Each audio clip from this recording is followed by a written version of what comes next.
Hey guys, welcome back to From the Depths.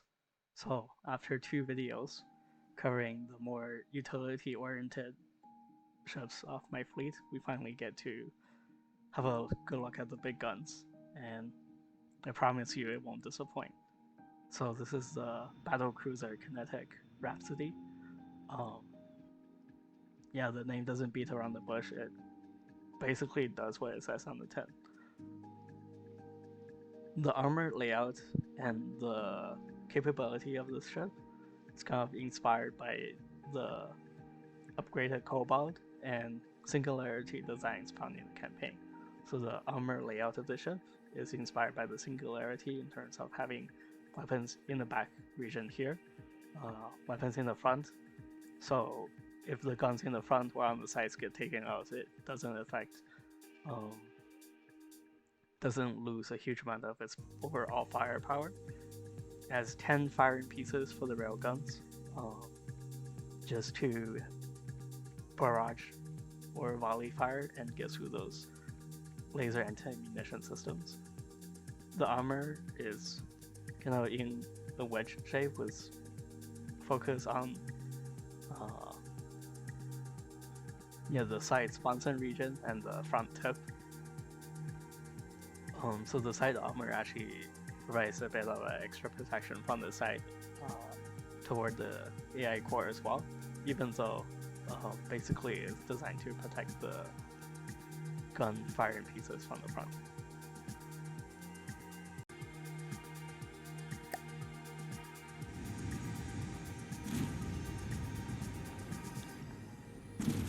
So this ship is designed specifically to counter the Kobald. After the Kobald's latest update, the previous ship, main cruiser of my fleet, was found lacking against the Kobald's type of firepower. I wanted to design my own version of the Kobald, but with the specific types of improvements I outlined just earlier.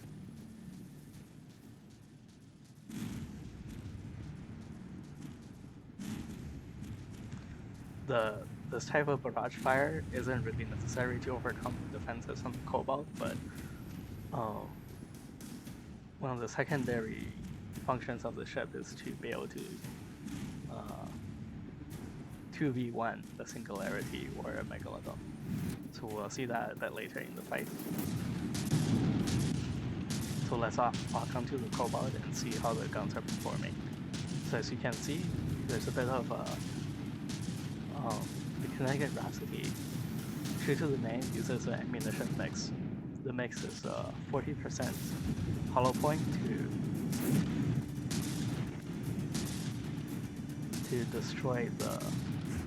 Let's walk onto a good spot to destroy these annoying wedges in the front of the Kobald. 40% sable penetrators and about 10 to 20% EMP disruptor that can rip through the shields and this improves the overall damage of the other kinetic shells.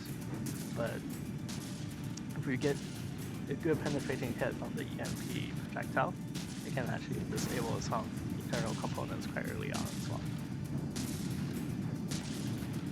See from the damage number, we're taking a decent bit of damage, but unlike the Kobald, which kind of have a few systems very focused together, we have our systems spread out, so we're not losing. Oh dear, yeah, we're not losing components as quickly, if any at all. So you can see the damage is pretty superficial. There's a lot of good amount of cost in heavy armor on this craft. And we're not afraid of underwater targets as well. All the shells are equipped with super cavitation phases. The ship itself is equipped with a sonar boom and sonar torpedoes as well to get better fix on the target if they're underwater. The only thing this ship is slightly less capable against are spacecraft that can fly above it very quickly, but guns can go up and they can move backward quickly at a decent speed. So there we saw the primary offensive abilities of the battle cruiser. Let's have a look at its defensive abilities as well. So here you can see it's got plenty of missile interceptors as the primary missile defense, and then it's got lasers because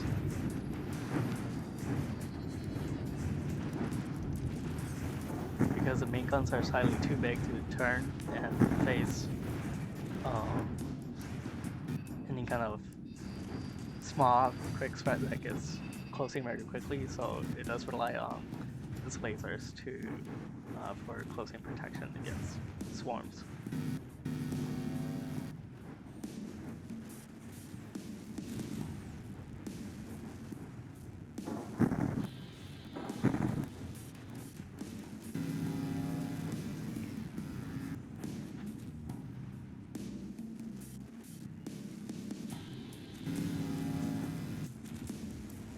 So here we can see the cost is about 730,000 materials, just over 100k more expensive than the Kobald, but quite reliable in winning the duel with Kobald. So it is money well worth spent. Most of it is actually spent on secondary systems like laser protection and additional armor on the side, so it doesn't suffer from the side vulnerabilities against heat and hedge rounds. We're basically being outflanked as much as a Kobald, but certainly it does have all the weaknesses of a normal front sight focused aircraft. And then it's got a laser as well. 400 something firepower. It's got lower firepower ratings than a Kobald, but yeah, the gun layout is more reliable as well as the damage. Just going to the shells, just by the shells going up to 1800 meters per second.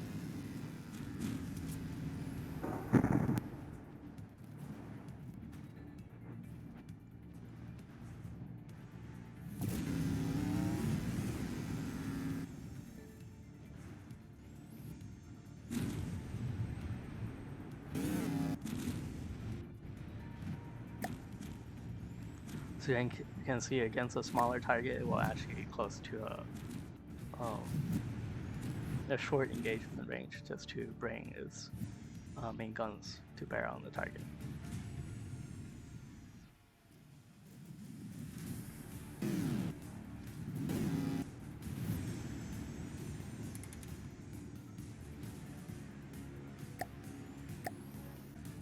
So you can see the ship is slowly repairing itself. The repair capabilities are not excessive, just to make sure the design has merit in itself.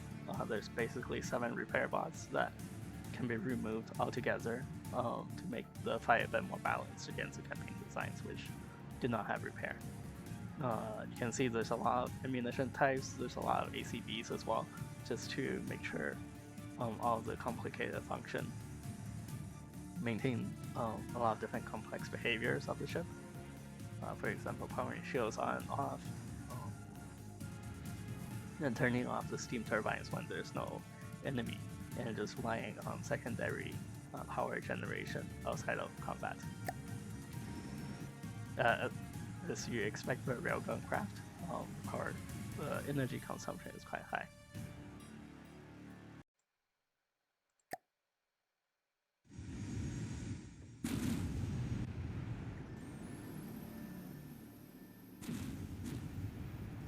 So here's a fight against the Gyges battleship, or rather a long-range artillery, a missile artillery battleship. Kind of inspired by the Slava-class cruiser of the Russian Navy, to be honest.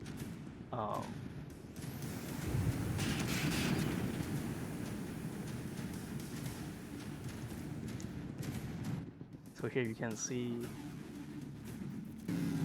how are we doing.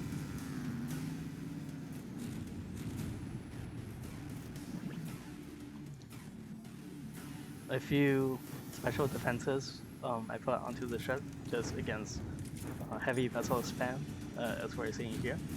Oh. Basically, it's got 2 charges of warp, going to 2 different directions against huge missiles only. That will only activate against huge missiles, which basically uses the same missile identifier system as found on the Singularity as on my other crafts. Oh, it's got a massive amount of missile defenses. Ooh, that was pretty close. Oh, I think the next 2 won't hit. No? Oh, the warp drive is recharging time. As well, the main guns can also target huge missiles, but only when they're in a very restricted firing arc, so they will not be wasting a lot of firing time trying to target something they can't shoot at.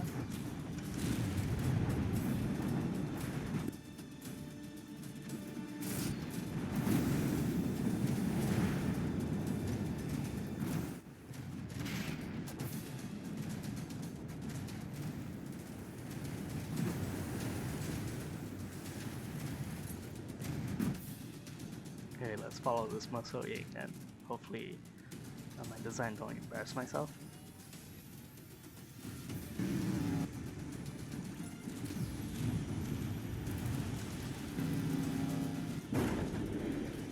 Oh, that missile hit.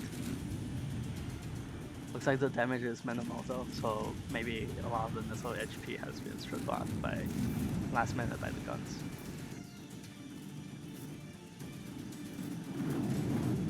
How are we doing? Oh, this fight is a lot more lopsided than the previous attempt I had at recording. Last time was quite even naturally, but I guess we had better aim selection this time.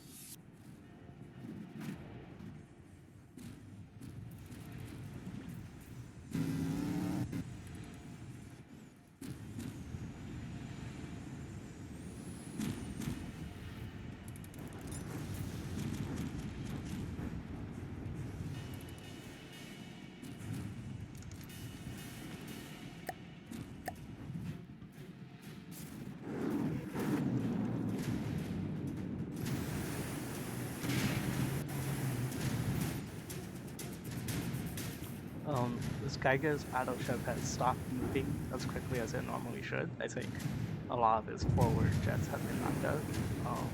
Ouch. Wow.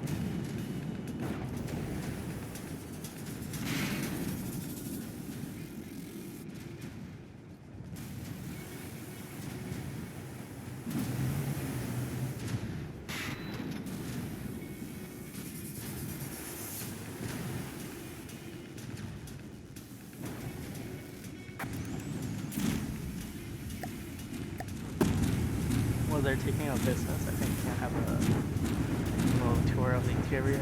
There's a bit of a small airlock here in this area. Yeah, it's got double hatches going up. We got this command area here. Got a second floor basement. There's a hot tub and toy boats. We got bathroom, little kitchen area. Got the bunk room.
Well, there it is. The Gyges performed quite admirably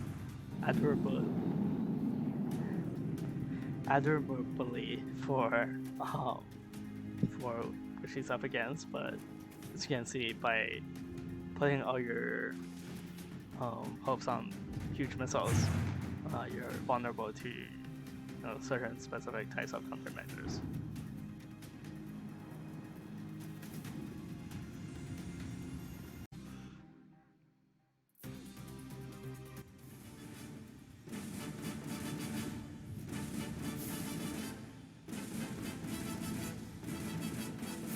Alright, I think this is what some people would have been hoping to see. 2v1 against a Megalodon, one of the biggest battleship campaign.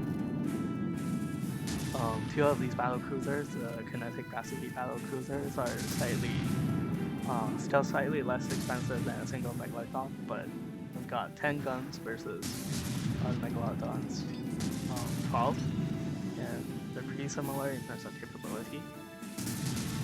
Have pretty good missile defense, so really we shouldn't be too much about these missiles. And because we got super cavitation phases, we can just rip right through this underwater portion.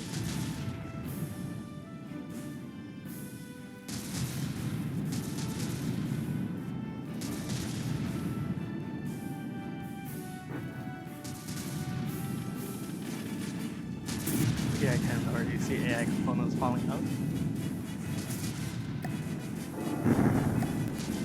Megalodon is down to 2 of its 3 AIs.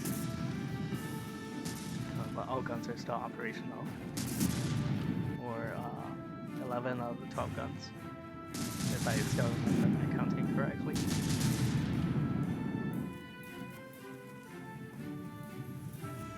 We're taking a decent amount of damage because the flight height is not very high. It's not doing its normal supposed to bobbing up and down motion, so it's taking all of those railgun fired face head on. It does seem like the EMP has disabled some of the frontal shields, so it's not deflecting the shot sizer.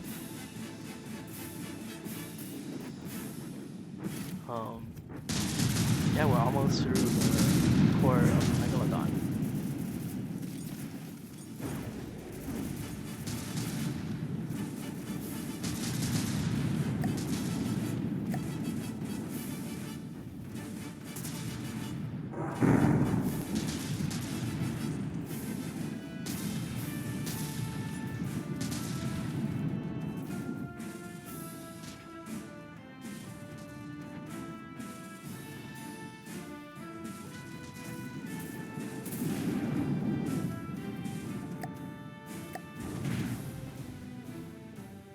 That's another AI taken out.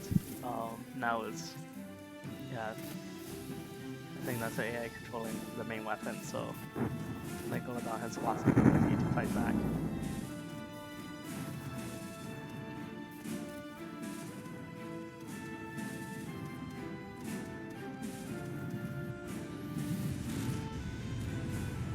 So I was just looking at the timer on the recording, so about 3 minutes.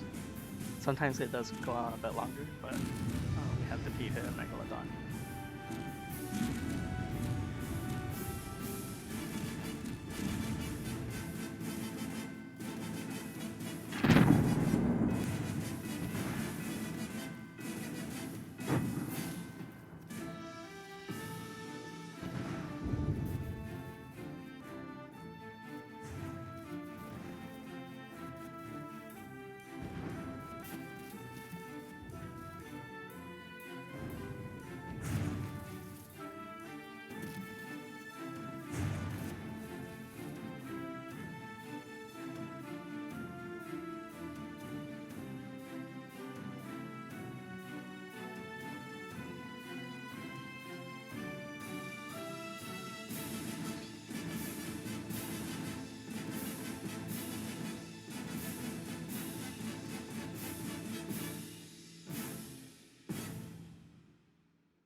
Goodbye, Meg. Alright, after that show, let's have a look at how she's built.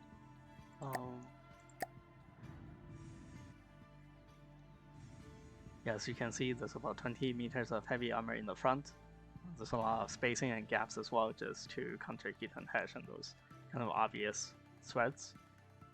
There's 4-meter beam slopes, just to have like quite a bit of dense house against the normal threat against these wedges, which is hollow point rounds.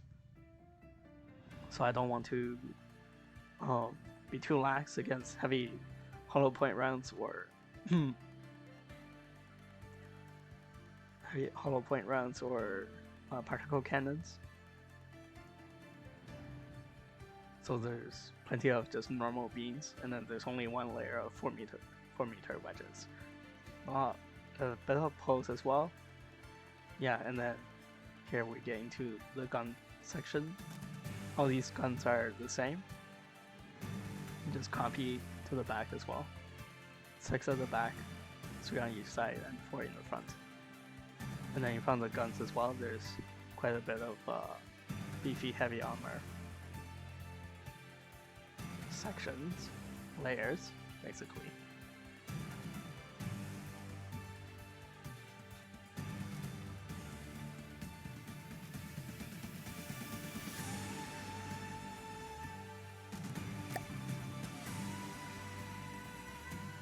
As you can see, the guns are made in standardized modules, and then I just move to the location where I want them as a module, and then the firing pieces are placed.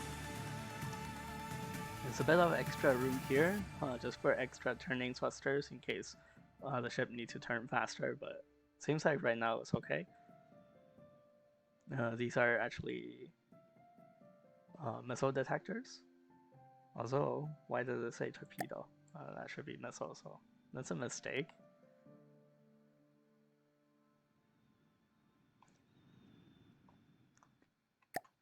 Got steam turbines, and then we get these funny looking jets, which is kind of how I prefer to do my jets, just to take advantage of the length of the vessel to make the jets as long along the length of the vessel as possible, which makes them very hard targets to hit from the front.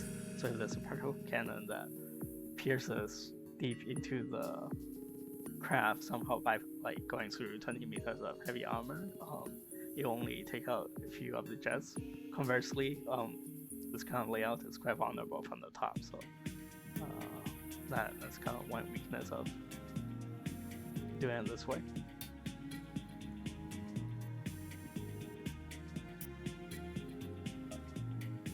Yes, you saw earlier the steam engines turn off outside of combat, just to conserve material. Alright, there you have it, the Kinetic Rhapsody. One of my most beautiful and proudest ships. It's completely an original design. It's not based on any established IP or any other work of fiction. I kind of, despite how beautiful it looks, it's completely a meta design. I kind of lay out the components and modules where I want them that kind of make sense combat-wise, and I molded the shape around it, and then I added decorations, creative flourishes, and visual elements where it makes sense around the outside. So, it is 100% form that follows function.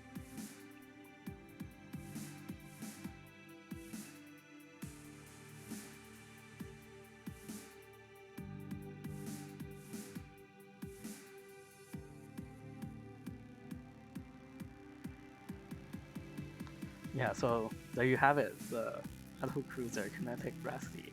Thank you guys for watching, and see you next time.